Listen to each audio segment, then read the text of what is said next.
Kevin De Bruyne has been bought by over 1 million FPL managers going into game week 22, but the big question is he essential and should we be bringing him into our FPL teams? I'm going to be discussing that along with the other hot topics like the best captaincy and of course my own team reveal. So as always, if you are new around here, please do consider smashing that subscribe button and dropping a like on the video, aim for 300 on this video. I know you legends could do that. So without further ado, let's get into today's video. So first up, a quick 30 seconds on how my team got on in game week 21 and just to kind of paint a picture of what my squad is looking like going into game week 22, because a lot of you might be able to relate to the players that I do own. So 62 points and a green arrow to 163,000th in the world. Really happy with the performance of the team and the overall rank. And I've got one free transfer and about 13 million going into game week 22. As you can see, I only have one Man City player in the shape of Phil Foden, but I do have the money available to upgrade any three of my forwards, including Mabama, up into Erling Haaland, which is a real advantageous position to be in. I also don't have any other Liverpool coverage outside of Trent Alexander-Arnold, so I do have my eyes on the likes of Jota and Darwin Núñez, but that is how the team is looking going into game week 22. There's enough rambling about how I got on last week. We need to start looking ahead to game week 22, so let's crack on with that. So the reason why game week 21 was one of the longest game weeks in the history of FPL is because we have fixtures in both the FA Cup and the Carabao Cup. And I know it was a little bit boring and we did miss FPL, but it was really, really important because it's now painted a picture on what the fixtures are going to look like for the foreseeable future. Now, shout out to Ben Crellin. This is all of his work here, so please do check him out on Twitter. He is the absolute GOAT when it comes to fixture projection. So I've taken a graphic that he has put up on Twitter here for the purpose of this video. So game week 25 is going to be a double game week for Brentford and Man City. You can see that in the column of 25.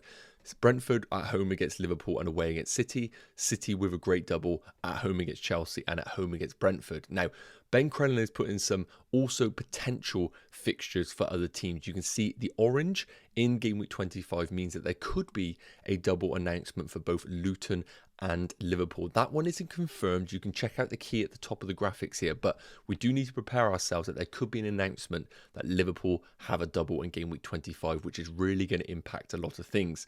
Now, in game week 26, you can see the column there. There are 4 teams that have the brown marker, and that's because they officially are blanking in game week 26. Those teams include Luton, Liverpool, Spurs, and Chelsea. So if you are in a position where you're looking to buy Liverpool players, even if they get the double announcement in game week 25, we also need to remember that that player will then blank in game week 26. Same applies for maybe the likes of Richarlison if you're in the market for him. A great option for the next 3 or 4 game weeks, but remember he does blank in game week 26. Now, a lot of people are probably looking at game week 26 thinking, I could just use my free hit, get it out the way. The big issue with that is I want to cast your eyes to game week 29 because as you can see, we have a lot of red blocks there. Now, the dark red, as you can see with the key, is a likely blank game week for those teams. The lighter red is a possible blank game week. Now, the reason why there are so many teams that could potentially blank in game week 29 is due to the FA Cup fixtures. A lot of Premier League teams are playing against Championship teams, and based on the bookies' odds, we're making the assumption that the Premier League team is going to win that fixture. And if a team progresses further in the FA Cup, it means that they will blank in game week 29. So we don't have any certainty right now which teams are definitely blanking, but we can go off kind of who we think is going to win the fixture.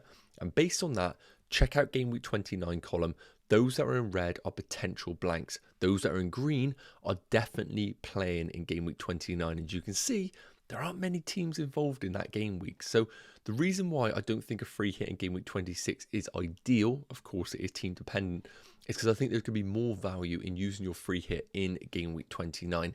Yes, you won't have many teams to pick from and it'll probably be quite an underwhelming free hit, but it will stop you from putting out 3 or 4 players in that game week when others could be putting out 11 for their free hit. So really make sure you do screenshot this, take a picture, whatever you need to do, but we need to be understanding of the fixtures coming up as it is going to dictate the players that we buy. And based on the upcoming fixtures, first and foremost, Man City are absolutely essential because they double in 25, playing blank game week 26, and the fixtures are just amazing over that period, really. Okay, so we need to address the elephant in the room right now going into game week 22, and that is going to be the situation with Erling Haaland. My team right now, as I mentioned, I have enough money in the bank to upgrade any one of my forwards, including West Ham's Mabama, into Erling Haaland. And looking at the fixtures coming up, Burnley at home for game week 22, Brentford, Everton, double in game week 25 and a fixture in blank game week 26. He, for me, is absolutely essential to come into the team once he is confirmed fit. Now, we don't have any latest update regarding Erling Haaland. We know that he is in training, and this is the latest quote that we've had, but please do understand that this is almost 4 or 5 days old, and we will get a recent press conference before the game week 22 deadline, so we should have some more concrete evidence on whether Haaland is going to be fully fit or not for the weekend or for Tuesday's game. But based on Pep's quotes right now, again, this is 5 days old, he has stated that he's hoping to give some minutes to him in this Burnley fixture. Now, these quotes could evolve. We might get an interview today or tomorrow from Pep, and he will suggest that Haaland is ready to start the game. If that happens, my transfer is very, very simple this game week. Mabama up into Erling Haaland, captaincy on him. Even if he plays 30 minutes, we've spoken about how Kevin De Bruyne is now essential in FPL because he played 20 minutes against Newcastle and racked up a goal and an assist. Well, this is Erling Haaland, somebody who I've seen score a hat-trick in half an hour. If he is available and we have a bit of evidence that he could be playing 30 to 40 minutes, he's coming in my team because I know from game week 23 onwards, I need him in, so why don't I just get it in for one of the best fixtures of the season at home against Burnley. Now again, my advice is this: don't do anything regarding Erling Haaland until we get that press conference before game week 22 deadline. But until then, he is going to be a big issue on what we do with our sides. Now, if we get into a position where Pep doesn't really confirm whether Haaland is going to be available or not for game week 22, as a person who sat there with 13 million in the bank and only Phil Foden as my Man City coverage, I feel very, very inclined to sell Bukayo Saka for Kevin De Bruyne. Now, there's a few big factors that we need to consider regarding this. First and foremost, if you're in a similar situation to myself and you want to use all your money, sell someone like a Saka to De Bruyne, you do still need to understand that Erling Haaland is a very, very important player to own from game week 23 and beyond. Now, for me, I can still do the move of Saka to De Bruyne and then still upgrade Mabama to Erling Haaland in game week 23 and have money spare. Please do plan your teams in advance. If you're going to make a move like this, make sure you don't block yourself of then doing an upgrade from your forward to Erling Haaland. But for my personal team, just to paint the picture, I can do Saka to De Bruyne in game week 22 and then do Mabama to Erling Haaland in game week 23, basically giving myself the holy trio of Foden, De Bruyne and Erling Haaland from game week 23 onwards. So that sounds fantastic. The big question mark is Kevin De Bruyne really worth it? Now, we don't really have any information about whether he is going to feature in every single game over this period. Looking at the fixtures, if he does, I think it's a no-brainer at 10.6 million. What I love about it is you're getting him in for game week 22, which is an amazing fixture against a Burnley team who just cannot defend. We saw Spurs really struggle to build up phases against Man City in that FA Cup game. Well, Burnley still try to play from the back, and I could see them just absolutely swamping this Burnley team. I may be wrong, but I think this is a fantastic opportunity for attackers. Beyond this, Brentford, it's okay. Everton at home, I think, is a great fixture. A brilliant double, and then a good fixture away in game week 26. Do I think Kevin De Bruyne is going to play every minute over this period? No, I do not think that at all. But what I do like about him is that you're attacking the game week 22 fixture, you have him in place for game week 25, and he can then also be a cash cow for you from game week 26 or 27 onwards, maybe for somebody like a Spurs Son. We don't understand if Mo Salah is going to be available anytime soon, so I'm just going to kind of forget about Mo Salah. And because of the potential blank game week in 29 for Liverpool, and they play against Man City in game week 28, I don't really think we need Mo Salah if he is going to be confirmed out for double game week 25.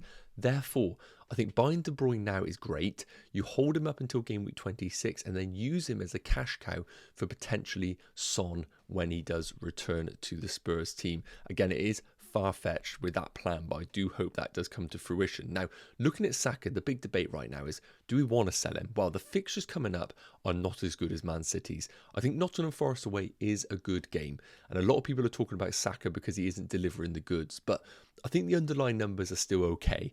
Do I think he is going to go off over this period? No. But do I think that he is going to do okay? Yes. That is the big question mark right now. Do you want to sell someone like a Saka who gives you investment in the Arsenal team, but isn't necessarily ticking over with those big double-digit returns, which I could see Kevin De Bruyne doing? So for me, if Erling Haaland isn't confirmed fit, I think I'm going to do Saka to De Bruyne. Yes, I'm getting rid of a fantastic asset in Bukayo Saka, but I think I want to chase the upside of the Man City fixtures, the double in 25, and also the capability that De Bruyne has. Let me know your thoughts in the comments. I don't think Saka is a desperate sell, but for my team, I think it is on the cards. So while Erling Haaland and Kevin De Bruyne are obviously some of the top transfers for my team going into game week 22, it isn't the only direction that I am considering. Here are 4 players that are definitely on my radar going into game week 22. I just need to understand whether they are really essential for my team. Now, the reason why I say that is because Man City just offer the perfect opportunity. A double in 25 and they play in blank game week 26. All of these players here that we're considering are a little bit of an issue in one way or another. Take a Stupinan, for example. I would love to own a Stupinan in my team. If I could sell him for Saliba in a heartbeat, I would. But is it the right move for my team? It doesn't capitalise on a double in 25. Yes, he plays in game week 26, but it doesn't feel like I'm really attacking the fixtures coming up when I need to prioritise the double in 25. So a Stupinan is an amazing enabler. And if I had unlimited free transfers, he'd be coming in a heartbeat. But for my team right now, it is a priority to get in a Man City player. Now, looking at the other assets, Richarlison is another player that I really struggle to justify bringing in because, yes, the fixtures are amazing, but he doesn't double and he blanks in game week 26. So, for example, if I sold him for Bukayo Saka as an example, then I'm getting rid of Saka, who plays in game week 26, for a midfielder that blanks in game week 26. And there's a lot of pressure on him to then deliver over the next 4 fixtures to justify making that move. I'm really envious for those that already own Richarlison, but for my own team, it's Anthony Gordon that is kind of the differential against him. And I think I'm just going to hope that Gordon does match what Richarlison does over that period. Now, the other big one is, of course, going to be Liverpool. Now, looking at the fixtures, it doesn't really look like we should be going in on Liverpool. But as we discussed, looking at Ben Crellin's fixture ticker, if that double for game week 25 does get announced, then it completely changes everything because game week 25 would then be away against Brentford and at home against Luton. Yes, they blank in game week 26, but I think those fixtures coming up are enough to justify going in on them and just adjusting your team however you need to for game week 26. Because what could happen for Liverpool is a blank in game week 26, Forest away in game week 27, City in game week 28, and then a blank in game week 29. So you could even move away from Liverpool assets if you really wanted to after double game week 25 if it does get announced. I would love to bring in Diogo Jota. He is definitely on the radar. And Darwin Núñez as well. The only issue with Darwin Núñez is I think Erling Haaland is essential for my team. So I would have to sell one of Watkins or Dominic Solanke to bring him in.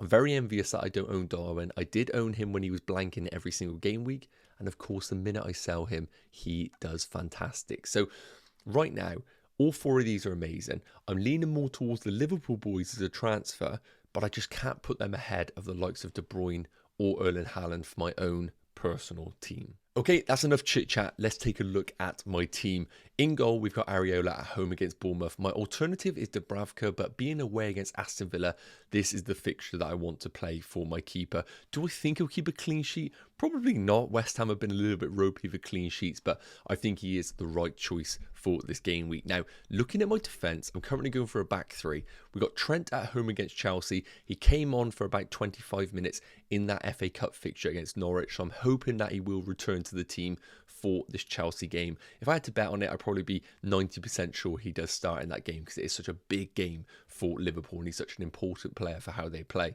Pedro Porro at home against Brentford. Delighted to have him for this game and I don't see me selling him anytime soon. And I've gone for Saliba away against Nottingham Forest. Now, as you can see on my bench, I do have Gabriel as well, but he hasn't been pictured in training. So I'm not too confident whether he is definitely going to start or not. So because of that, it just means I'm going to start Saliba over Gabriel just to take away that risk in my team. Otherwise, I'm really happy with the back three and the goalkeeper, but because I'm going for a back three, that is an indication that I am planning on making a midfield transfer. So moving into the midfielders, and yes, there is a potential new player to the team, a new addition, and that is in the form of Kevin De Bruyne. Now again, I need to emphasize this. This is of the assumption that we get a Pep Guardiola press conference saying something along the lines of Haaland hopefully will get some minutes in game week 22. If it is along them lines, I'm going to pull the trigger. I'm going to sell Saka for Kevin De Bruyne and wait another game week until I buy Erling Haaland.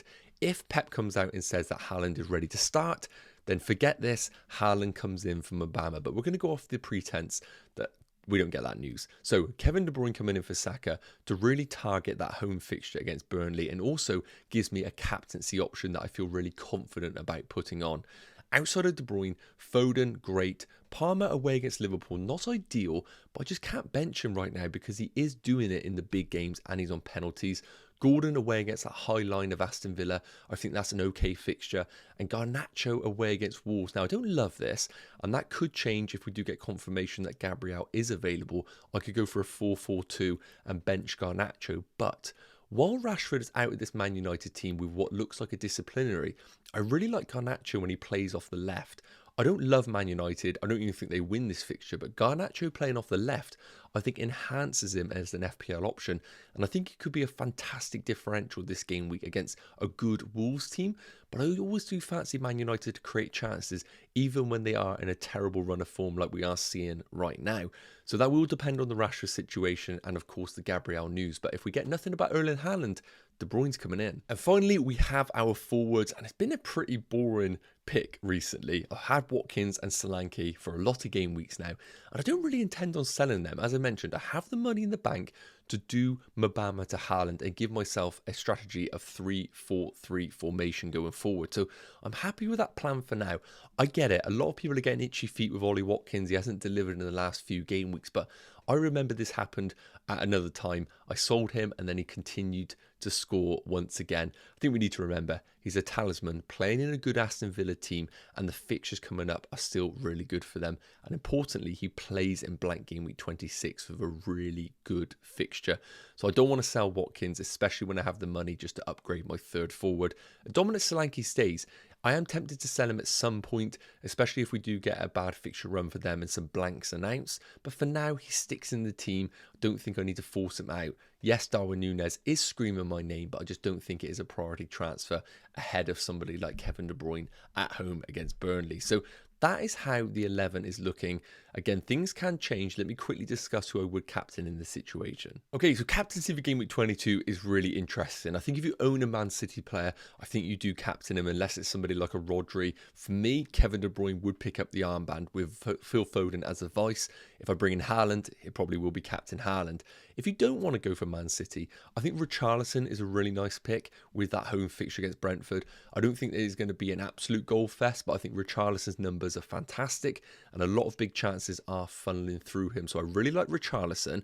You could go Ollie Watkins at home against Newcastle. Newcastle's away form is really poor, but I prefer the Man City options than the Spurs options. And even the Liverpool players, if you really want to go for a Darwin Núñez, if you think he's in fantastic form. But for my personal team, it's pretty obvious. If De Bruyne comes in, he's taking the captaincy and I'm going all in on him. Yes, guys, okay, that's going to wrap up today's Game Week 22 team selection video. As always, please do pay attention to the press conferences. That will dictate the direction that I take my transfers, and it should for you as well. As always, thank you so much for tuning into this video. If you haven't dropped a like already, but aim with 300, it'd be amazing if you could. And also, please do consider subscribing to the channel. I always say it, give me a week. If I don't provide you any value, I will not take offense if you unsubscribe, but give me a week of your time. I promise it will provide value. Have an amazing day. Have an amazing game week. I will try and drop a video between now and the deadline, or maybe a live stream. So I will see you then. Take care. Cheers.